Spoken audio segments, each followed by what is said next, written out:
عالم جاسوس شوبک کے قلعے سے بھاگنے میں کامیاب ہو گیا تھا۔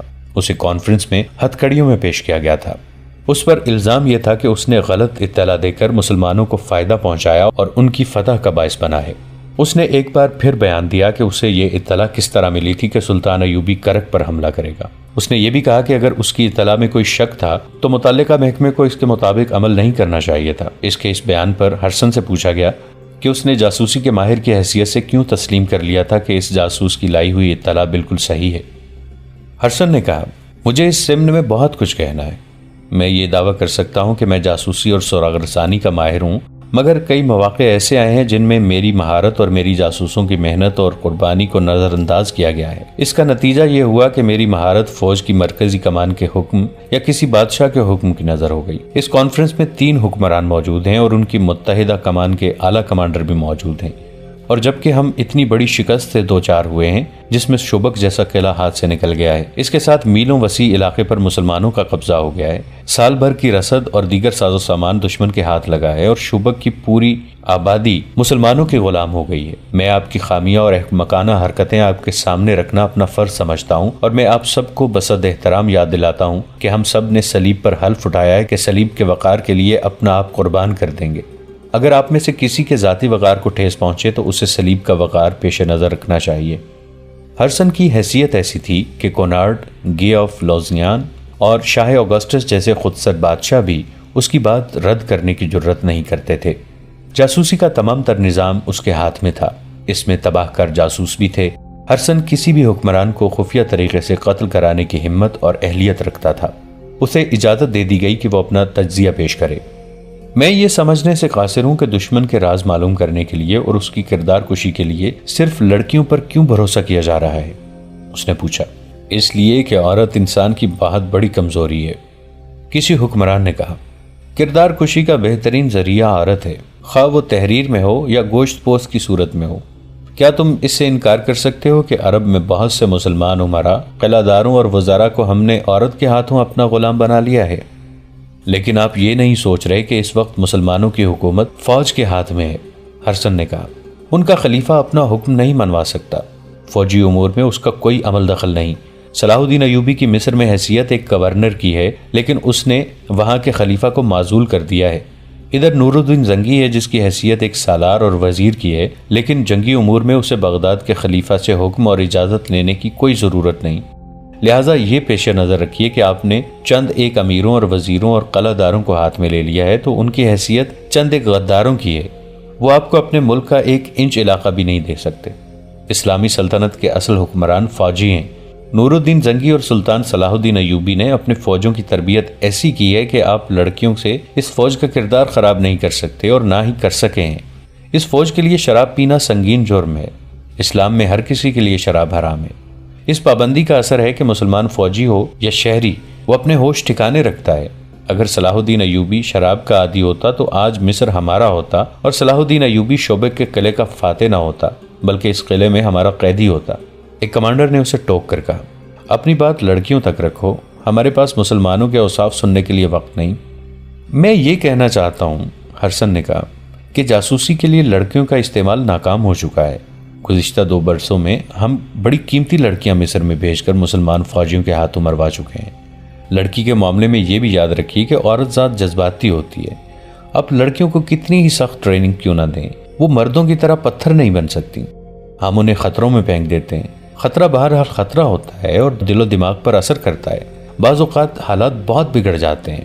ان حالات میں مسلمان فوجی ہماری لڑکیوں کو تفریح کا ذریعہ بنانے کی بجائے انہیں پناہ میں لے لیتے ہیں اور ان کے جسم اپنے اوپر حرام کر لیتے ہیں۔ لڑکیاں جذبات سے مغلوب ہو کے رہ جاتی ہیں۔ حال ہی میں ہماری ایک لڑکی کو صلاح الدین ایوبی کے ایک کماندار نے ڈاکوں سے بچایا اور زخمی ہو گیا۔ لڑکی اسے شوبک میں لے آئی، ہم نے اسے مسلمانوں کے کیمپ میں پھینک دیا۔ لڑکی نے اسے ہماری فوج کے ایک افسر کی وردی پہنا کے قلعے سے نکال دیا، اسے گھوڑا بھی دیا۔ میں نے اس لڑکی کو پکڑ لیا، لڑکی نے زہر کھا کے خودکشی کر لی۔ اس نے سزا کے خوف سے خودکشی نہیں کی تھی، اس نے محسوس کر لیا تھا کہ وہ گنہگار ہے اور اسے اپنے جسم کو دھوکہ دینے کے لیے استعمال کر رہی ہے۔ یہ احساس اتنا شدید تھا کہ اس نے زہر پی لیا۔ لڑکیوں کے خلاف میں ایک دلیل اور بھی دینا چاہتا ہوں۔ ہمارے پاس جو جاسوس لڑکیاں ہیں ان میں زیادہ تعداد ان کی ہے جنہیں ہم نے بچپن میں مسلمانوں کے قافلوں سے یا ان کے گھروں سے اغوا کیا تھا۔ انہیں ہم نے اپنا مذہب دیا اور اپنی ٹریننگ دی. وہ جوان ہوئیں اور اپنا بچپن اور اپنی اصلیت بھول گئیں.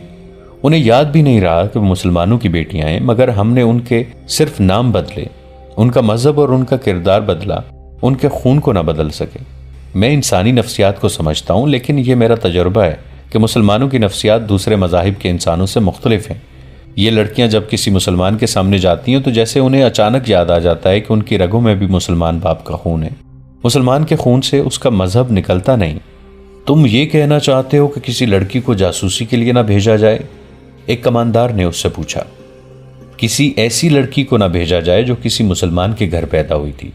ہرسن نے جواب دیا، اگر آپ لڑکیوں کو میرے محکمے سے نکال ہی دیں تو سلیب کے لیے بہتر رہے گا. آپ مسلمان عمرا کے حرموں میں لڑکیاں بھیجتے رہیں. آپ انہیں پھانس سکتے ہیں، وہ آسانی سے آپ کے ہاتھ آ جاتے ہیں کیونکہ انہوں نے میدان جنگ نہیں دیکھا. ان کی تلوار ہماری تلوار سے نہیں ٹکراتی. ہمیں ان کی صرف فوج پہچانتی ہے، دشمن کو صرف فوج جانتی ہے، اس لیے وہ ہمارے جھانسے میں نہیں آ سکتی. صلیبیوں کا شاہ آگسٹس انتہا درجے کا شیطان فطرت حکمران تھا جو اسلام کی دشمنی کو عبادت سمجھتا تھا. اس نے کہا، ہرسن، تمہاری نگاہ محدود ہے. تم صرف صلاح الدین اور نور الدین زنگی کو دیکھ رہے ہو. ہم اسلام کو دیکھ رہے ہیں. ہمیں اس مذہب کی بےخونی کرنی ہے. اس کے لیے کردار کشی اور نظریات میں شکوک پیدا کرنا لازمی ہے. مسلمانوں میں ایسی تہذیب رائج کرو جس میں کشش ہو. ضروری نہیں کہ ہم اپنا مقصد اپنی زندگی میں حاصل کر لیں. ہم یہ کام اپنی اگلی نسل کے سپرد کر دیں گے. کچھ کامیابی وہ حاصل کرے گی اور یہ مہم اس سے اگلی نسل ہاتھ میں لے لے گی. پھر ایک دور ایسا آ ہی جائے گا جب اسلام کا نام و نشان نہیں رہے گا. اگر اسلام زندہ رہا تو یہ مذہب کسی اور صلاح الدین ایوبی اور نور الدین زنگی کو جنم نہیں دے گا. میں وثوق سے کہتا ہوں کہ مذہب مسلمانوں کا اپنا ہوگا، لیکن یہ مذہب ہماری تہذیب میں رنگا ہوا ہوگا. ہرسن، آج سے 100 سال بعد پر نظر رکھو. فتح اور شکست عارضی واقعات ہیں. ہم شوبک پر دوبارہ قبضہ کر لیں گے. تم مصر میں سازشوں کو مضبوط کرو. فاطمیوں اور سوڈانیوں، حبشیوں، ان سب کو مدد دو. حشیشین کو استعمال کرو. کانفرنس کے کمرے میں ایک صلیبی افسر داخل ہوا. گرد سے اٹا ہوا اور تھکا ہوا تھا. وہ اس فوج کے کمانڈروں میں سے تھا جو باہر ریگستان میں چلی گئی تھی اور آہستہ آہستہ کرک کی طرف پسپا ہو رہی تھی. وہ بہت پریشان تھا. اس نے کہا، فوج کی حالت اچھی نہیں. میں یہ تجویز لے کے آیا ہوں کہ کرک کی تمام تر فوج کے ساتھ کافی کمک ملا کر شوبک پر حملہ کر دیا جائے اور مسلمانوں کو مجبور کیا جائے کہ وہ آمنے سامنے کی جنگ لڑیں. اس وقت جنگ کی کیفیت یہ ہے کہ ہمارے دستے مرکزی کمان کے حکم کے مطابق کرک کی طرف پیچھے ہٹ رہے ہیں. مسلمانوں کے شب خون مارنے والے دستے تھوڑی سی نفری سے رات کو عقبی حصے پر شب خون مارتے اور غائب ہو جاتے ہیں. دن کے وقت ان کے تیر انداز چند ایک تیر برسا کر نقصان کرتے اور غائب ہو جاتے ہیں. وہ نشانہ گھوڑے یا اونٹ کو بناتے ہیں. جس جانور کو تیر لگتا ہے وہ بھگدڑ مچا دیتا ہے. اسے دیکھ کر دوسرے گھوڑے اور اونٹ بھی ڈرتے اور بے قابو ہو جاتے ہیں. ہم نے رک کر ادھر ادھر کے دستے اکٹھے کیے اور جوابی حملہ کرنے کی کوشش کی، لیکن مسلمان آمنے سامنے نہیں آتے. ہمارے کچھ دستوں کو انہوں نے صرف اس لیے مارا ہے کہ مسلمان انہیں اپنی مرضی کے میدان میں لے جا کر لڑاتے ہیں. سپاہ میں لڑنے کا جذبہ ماند پڑ گیا ہے. جذبے کو بیدار کرنے کے لیے ضروری ہے کہ ایک شدید جوابی حملہ کیا جائے. اس مسئلے پر بحث شروع ہو گئی. صلیبیوں کے لیے مشکل یہ پیدا ہو گئی کہ ان کی فوج کا بڑا حصہ، جسے بہترین لڑاکا سمجھا جاتا تھا، کرک سے دور ریگزار میں بکھر گیا تھا. سلطان ایوبی کی چال کامیاب تھی. ان کے کماندار اور دستوں کے عہدیدار ان کی چال کو خوش اسلوبی سے عملی رنگ دے رہے تھے. وہ پانی پر قبضہ کر لیتے تھے، بلندیوں پر پہنچ جاتے تھے، ٹیلوں کے علاقوں میں گھات لگاتے تھے اور دن کے وقت اگر ہوا تیز ہو تو ہوا کے رخ سے حملہ کرتے تھے. اس سے یہ فائدہ ہوتا تھا کہ ہوا اور گھوڑوں کی اڑائی ہوئی ریت صلیبیوں کی آنکھوں میں پڑتی اور انہیں اندھا کر دیتی تھی. سلطان ایوبی کی نفری کافی نہیں تھی. مورخ لکھتے ہیں کہ صلیبی حملہ کر دیتے تو سلطان ایوبی کے پاس اتنی نفری نہیں تھی کہ وہ شوبک کو بچا سکتے. انہوں نے جنگی فہم و فراست سے کام لیا اور صلیبیوں پر اپنا رعب قائم کر دیا تھا.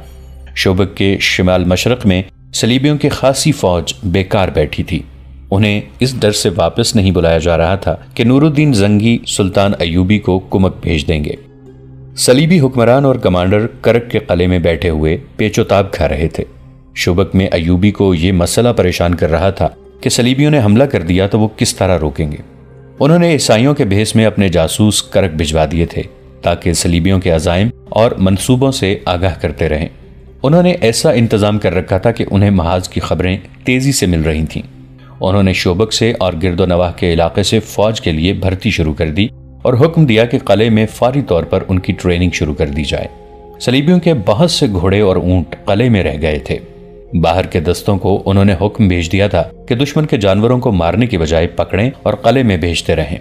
نئی بھرتی کی ٹریننگ کے سلسلے میں انہوں نے یہ حکم جاری کیا کہ انہیں شب خون مارنے کی اور متحرک جنگ لڑنے کی ٹریننگ دی جائے۔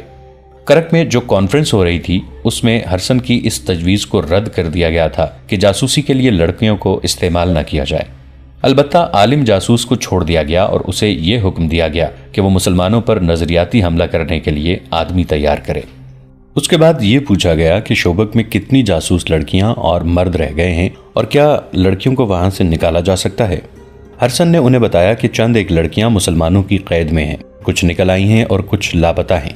مرد جاسوسوں کے متعلق اس نے بتایا کہ چند ایک قید ہو گئے ہیں اور بہت سے وہیں ہیں، انہیں اطلاع بھیج دی گئی ہے کہ وہیں رہیں اور اب مسلمان بن کر اپنا کام کریں۔ ایک صلیبی حکمران نے کہا کہ جو لڑکیاں وہاں قید میں ہیں انہیں نکالنا شاید آسان نہ ہو، لیکن ہو سکتا ہے کہ کچھ لڑکیاں وہاں عیسائیوں کے گھروں میں روپوش ہو گئی ہوں، انہیں وہاں سے نکالنا لازمی ہے۔ تھوڑی دیر کے بحث و مباحثے کے بعد طے ہوا کہ ایک ایسا گروہ تیار کیا جائے گا جو سلطان ایوبی کے شب خون مارنے والے آدمیوں کی طرح جان پر کھیلنا جانتا ہو۔ اس گروہ کا ہر ایک آدمی ذہین اور پھرتیلا ہو، عربی یا مصری زبان بول سکتا ہو۔ اس گروہ کو ایسے مسلمانوں کے بھیس میں شوبک بھیجا جائے جس سے پتہ چلے کہ کرک کے عیسائیوں کے ظلم و تشدد سے بھاگ کر آئے ہیں۔ انہیں یہ کام دیا جائے کہ شوبک میں رہ کر لڑکیوں کا سراغ لگائیں اور انہیں وہاں سے نکالیں۔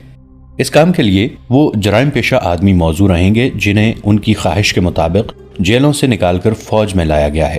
فوج میں پیشہ ور مجرموں کو تلاش کرو اور انہیں چند دن ٹریننگ دے کر شوبک بھیج دو، لیکن یہ خیال رکھو کہ ان میں وہی سپاہی ہوں جو شوبک میں رہ چکے ہیں اور وہاں کے گلی کوچوں اور لوگوں سے واقف ہیں۔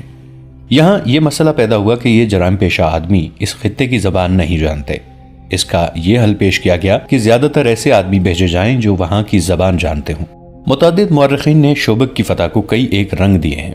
ان میں صاف گو قسم کے مورخین نے، جو ولیم آف ٹائر کی طرح عیسائی ہیں، صلیبیوں پر کڑی نکتہ چینی کی ہے۔ وہ لکھتے ہیں کہ ان کے حکمران خوبصورت لڑکیوں کے ذریعے مسلمان علاقوں میں جاسوسی، تخریب کاری اور کردار کشی پر زیادہ توجہ دیتے تھے۔ اس سے ان کے اپنے کردار کا پتہ ملتا ہے کہ کیا تھا۔ یہ درست ہے کہ انہوں نے مسلمانوں کے چند ایک غیر فوجی سربراہوں کو اپنے زیر اثر لے لیا تھا، لیکن ان کے دماغ میں یہ نہ آئی کہ مسلمانوں کی ایک قوم بھی ہے اور ایک فوج بھی ہے۔ کسی قوم اور اس کی فوج کے قومی جذبے کو مارنا آسان کام نہیں ہوتا، اور اس صورت میں جب کہ صلیبیوں نے مسلمانوں کے نہتے قافلے لوٹے تھے، ان کی بچیاں اغوا کی تھیں، مفتوحہ علاقوں میں وسیع پیمانے پر آبرو ریزی کی، قتل عام کیا اور مسلمانوں کو بیگار کیمپوں میں ٹھونس کر جانور بنا دیا، مسلمان قوم اور فوج کے جذبے کو مجروح کرنا ممکن ہی نہ تھا۔ انہوں نے مسلمانوں کے دلوں میں انتقام کا جذبہ پیدا کر دیا تھا۔ اسلام کی صفوں میں چند ایک غدار پیدا کر لینے سے اس مذہب کی عظمت کو مجروح نہیں کیا جا سکتا تھا۔ مورخین نے لکھا ہے کہ اس وقت جب شوبک پر حملے کی ضرورت تھی اور جب صلاح الدین ایوبی جنگی لحاظ سے کمزور تھا، صلیبیوں نے شوبک سے چند ایک لڑکیوں کو نکال لانے پر توجہ مرکوز کر لی اور اس مہم کے لیے جانبازوں کا گروہ تیار ہونے لگا۔ وہ کہتے ہیں کہ صلاح الدین ایوبی کی جنگی فہم و فراست کی داد دینی پڑتی ہے کہ انہوں نے صلیبیوں پر یہ رعب طاری کر دیا تھا کہ انہوں نے ان کی فوج کو بکھیر دیا ہے۔ صلیبیوں نے اس تاثر کو قبول کر لیا تھا۔ انہوں نے اس طرف توجہ ہی نہ دی کہ ایوبی اپنی فوج دستہ دستہ ٹولہ ٹولہ ہو کر بکھر گئی ہے، اور یہ بھی کہا جا سکتا ہے کہ سلطان ایوبی اس صورتحال سے کچھ پریشان بھی تھے۔ ان کے مشیر خاص شداد نے ان کی جس پریشانی کا ذکر کیا ہے وہ یہی ہو سکتی ہے کہ ان کے دستے صلیبیوں کے تعاقب میں بکھر گئے تھے، اس سے مرکزیت ختم ہو گئی تھی۔ یہ بھی صحیح ہے کہ ان کے دستے ذاتی اور قومی جذبے کے تحت لڑ رہے تھے۔ ایسی مثالیں بھی ملی ہیں کہ بعض مسلمان دستے صحرائی بھول بھلائیوں میں بھٹک گئے اور خوراک اور پانی سے محروم رہے، لیکن وہ ہر حال اور ہر کیفیت میں لڑتے رہے۔ یہ جذبے کی جنگ تھی جس سے صلیبی سپاہی آری تھے۔ انہوں نے اپنے کمانڈروں کو پسپا ہوتے دیکھا تو ان میں لڑنے کا جذبہ ختم ہو گیا۔ اگر صلیبی ادھر توجہ دیتے تو ایوبی کی بکھری ہوئی فوج پر قابو پا سکتے تھے، مگر وہ ذرا ذرا سی باتوں پر اتنی زیادہ توجہ دیتے تھے جتنی اہم جنگی امور پر دی جاتی ہے۔ یہاں ایک اور وضاحت ضروری ہے۔ اس دور کے صلیبی وقائع نگاروں کے حوالے سے 2-3 غیر مسلم مورخین نے اس قسم کی غلط بیانی کی ہے کہ صلاح الدین ایوبی نے مسلسل 2 سال شوبک کو محاصرے میں رکھا اور ناکام لوٹ گیا۔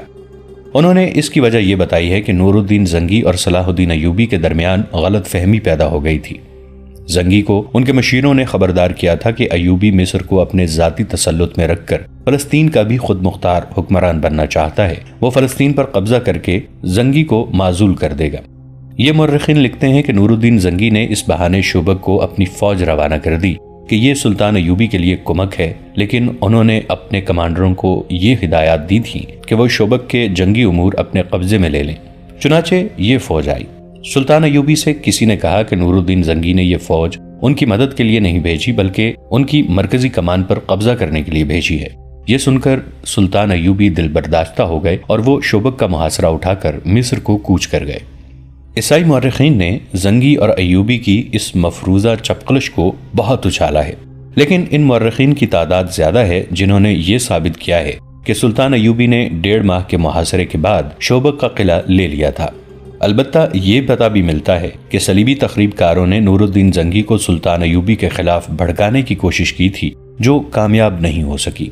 اس کا ثبوت یہ ہے کہ سلطان ایوبی کے والد نجم الدین ایوب لمبی مسافت طے کر کے شوبک پہنچے۔ انہیں شک ہو گیا تھا کہ ان کا بیٹا ایسی حماقت پر اتر ہی نہ آیا ہو اور کہیں ایسا نہ ہو کہ تخریب کار اس کے کان زنگی کے خلاف بھر دیں۔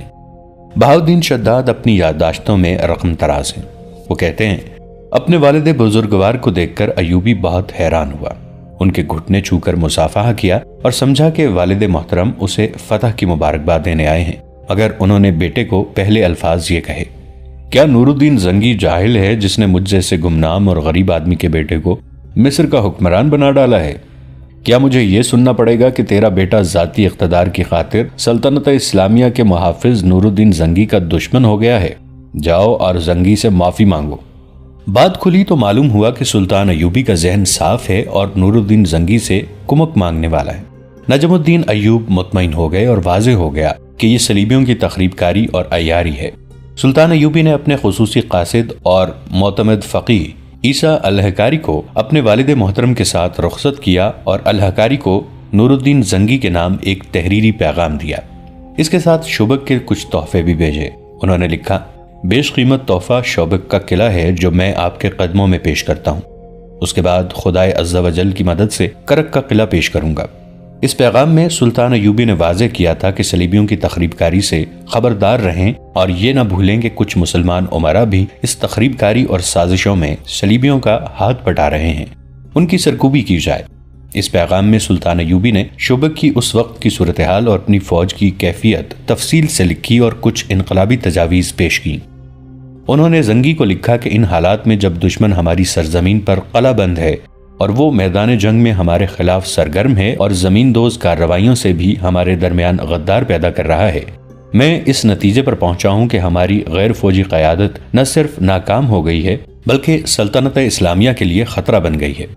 ہم گھر سے دور بے رحم صحراؤں میں دشمن سے برسرے پیکار ہیں، ہمارے مجاہد لڑتے اور مرتے ہیں، وہ بھوکے اور پیاسے بھی لڑتے ہیں، انہیں کفن نصیب نہیں ہوتے، ان کی لاشیں گھوڑوں کے تلے روندی جاتی اور صحرائی لومڑیوں اور گدھوں کی خوراک بنتی ہیں۔ اسلام کی عظمت اور قوم کے وقار کو جتنا وہ سمجھتے ہیں اتنا اور کوئی نہیں سمجھ سکتا۔ ہمارے غیر فوجی حکام اور سربراہوں کے خون کا ایک قطرہ نہیں گرتا، وہ میدان جنگ سے بہت دور محفوظ بیٹھے ہیں۔ یہی وجہ ہے کہ وہ عیش و عشرت کے عادی ہو گئے ہیں۔ دشمن انہیں نہایت حسین اور چلبلی لڑکیوں اور یورپ کی شراب سے اپنا مرید بنا لیتا ہے۔ ہم دین و ایمان کی سربلندی کے لیے مرتے ہیں اور وہ ایمان کو دشمن کے ہاتھ بیچ کر عیش کرتے ہیں اور اس کے ہاتھ مضبوط کرتے ہیں۔ دوستو، آج کے لیے اتنا ہی۔ اسی کہانی کی اگلی قسط کے ساتھ بہت جلد حاضر ہوں گے۔ نیچے کامنٹ سیکشن میں اپنی رائے کا اظہار ضرور کیجیے گا۔